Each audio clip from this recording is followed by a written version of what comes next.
it's not the Boxing Day that FC Telford United would have hoped for. They've lost 3-1 at home to Chester today, and our manager Paul Carden with me. Paul, you've just spoken out there about the performance, and that you said that some of it came down to basics basically not being done. Well, it was, reading certain situations in the game. The first goal, Carden gets his head down, shaping to play in one area, which he's done probably most of his career, as you will remember. He leaves a ball over the top or down the side. We don't drop. We stay in a flat 3. There's no cover. There's no sweeper, and we don't anticipate it or read the situation of where it's going to go. Then the cross comes in and gets toe poked home, and it's just set a tone that we obviously didn't need. But that's what I was talking about with basics. Then the second goal is we've got to deal with the header better in the middle of the pitch. That we don't. It goes up in the air, and then we end up ball coming into the box, and obviously Arlen's wrong side, and he's trying to get back in, but he's wrong side. He's trying to deal with the forward, and he's got his arms on him, and I'd won a penalty in that situation. And obviously from then on we uffed and puffed. We came out. To be fair, we came out in the second half, and we gradually grew into the first half. But we came out in the second half, and again, like Tuesday night, we were in there half for long periods, without really testing the keeper again. Although we put some dangerous balls in, we just weren't in the right place at the right time, which is often the way. You've got to say they've made some good blocks. The ones who had Walker in the first half, where the lads took it right in the face. As I said outside, we need one of them to just deflect and loop in over the keeper. I'm not bothered how it goes in, because the goal that we do score, you're not going to score them every week. But such a quality from Bakes. But like I say, it was basic errors that undone us and cost us in the end. It mightn't have been a direct error for certain goals, but it's leading up to those moments that chances are created, or crosses put in, or the final passes put through. It's just one error leading up to it that can be easily fixed if we do the basics well. Is that your biggest concern at the moment, that some of the things that are defeating the team are coming from themselves rather than being undone by good play from the opposition? Yeah, I mean, like I said Tuesday night, the play up until the final third for their goal on Tuesday night was good play. We moved the ball well, but then we allow a cross to come in, and then we don't deal with it on the back post 2v1, where we've got to be better. The first goal today, we've got to see that situation, what's going to happen. We've got to be, as a defender, we've got to be expecting that ball to come down there. It's early on in the game. It's what they look to do, and to be fair, they looked to do it a few times, and we still didn't deal with it. And it just puts you on the back foot, and it gets you in a negative frame of mind to go and play, because you're a goal down to something that can easily be, solved.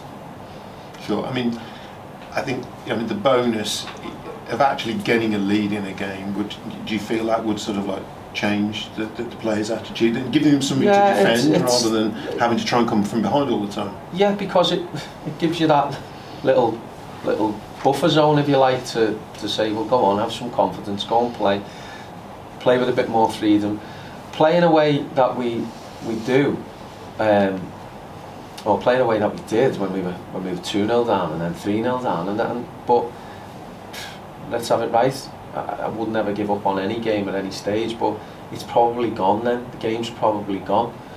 So that's the easy time to play. The time to play is when you're 1 down and you're still in the game.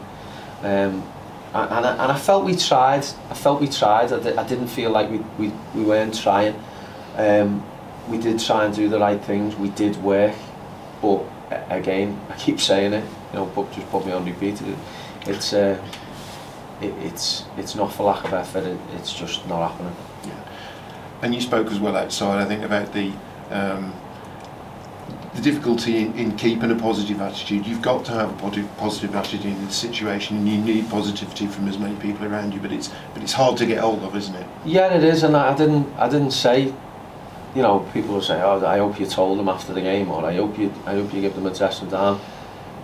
For what? What is Rollicham's going to give us at this moment in time other than compounding what players already know? No one goes out intentionally to make mistakes or to concede goals or to not do the right thing or to give the ball away. These lads don't do that.